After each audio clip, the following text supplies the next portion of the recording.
Welcome to the GCV Weekly Briefing podcast, where we break down the key financial and economic developments shaping the landscape for investors, businesses, and policymakers.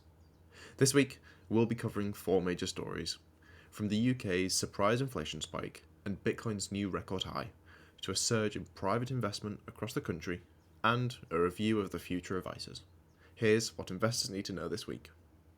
Firstly, private capital investment had a standout year, and according to new figures from the British Private Equity and Venture Capital Association, total private equity and venture capital investment into UK businesses jumped by 44% in 2024.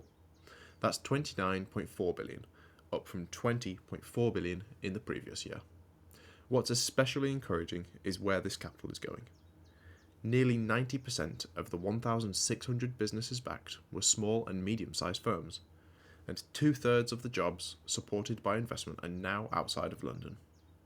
It's clear to see that private capital is helping fuel growth right across the UK, not just in the capital.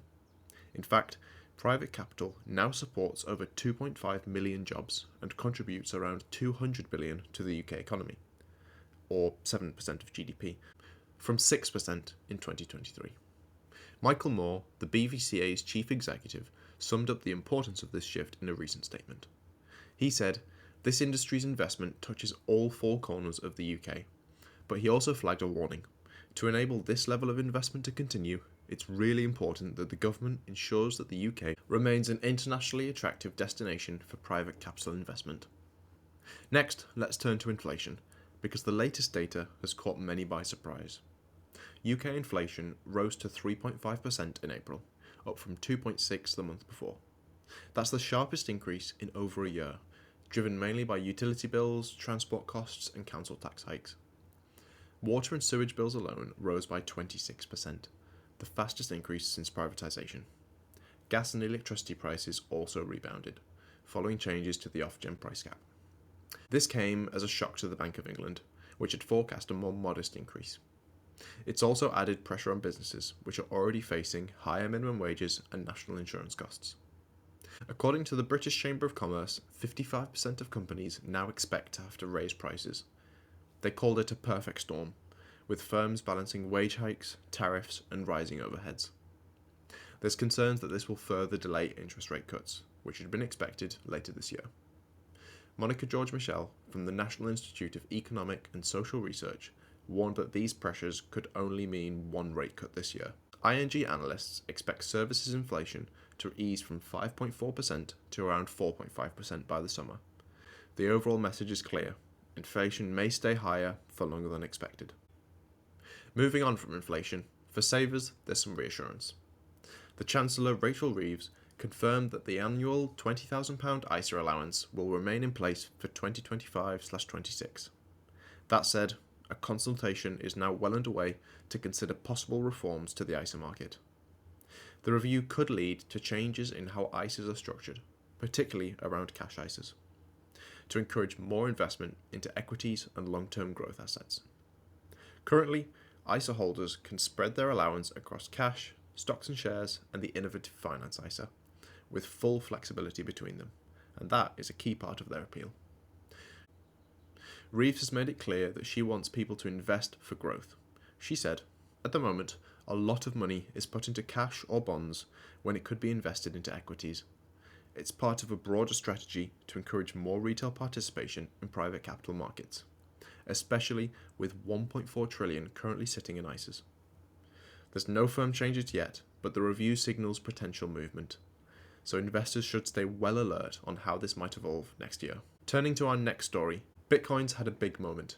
It's now hit a new all-time high of over $111,000, following a turbulent few months.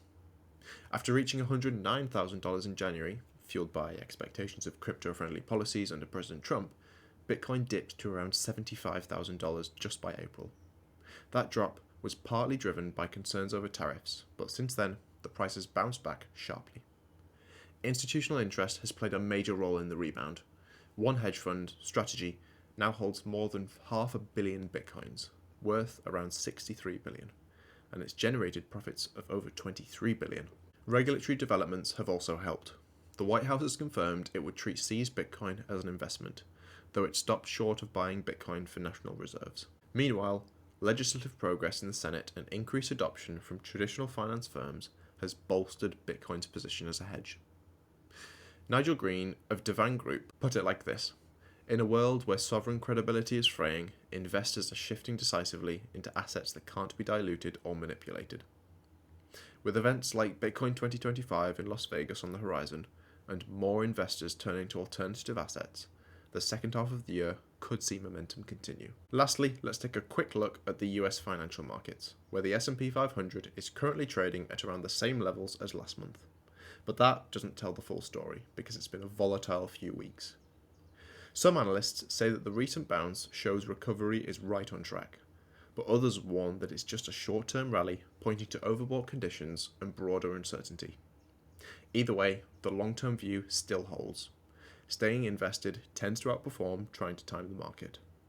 But for those looking at short-term opportunities, it may be worth waiting for a clearer picture, or a pullback that offers more compelling entry points. As we've seen today, there's a range of trends shaping the global economy, from the ongoing inflation shock in the UK to renewed interest in Bitcoin and long-term investing. At the same time, the UK's progress in attracting private capital is positioning it as a leader in innovation and regional growth, despite challenges in cost pressures and political uncertainty. Looking ahead, we'll continue to monitor the effects of sticky inflation, potential ISA reforms, and the broader macro outlook for crypto and equities. That's all for today's update. Thank you for listening.